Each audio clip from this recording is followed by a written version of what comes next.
ఇంట్లో మా ఆయన లేకపోవటం నాకు పెద్ద లోటు. ఇక నాకున్నదల్లా నా కూతురే. అమ్మా, ఉప్పు సరిపోయింది. అమ్మా, పుల్లగా లేదమ్మా.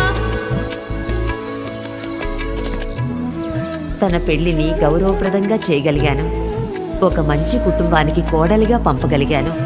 ఇప్పుడు తను వాళ్ళ ఆయనతో చాలా సంతోషంగా ఉంది. వీటన్నిటికన్నా గొప్ప విషయం, తను డిగ్రీ కూడా పూర్తి చేయగలిగింది.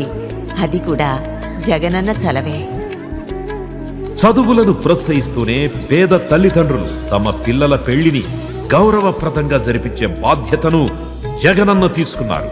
ఆ నమ్మకం నువ్వే జగన్.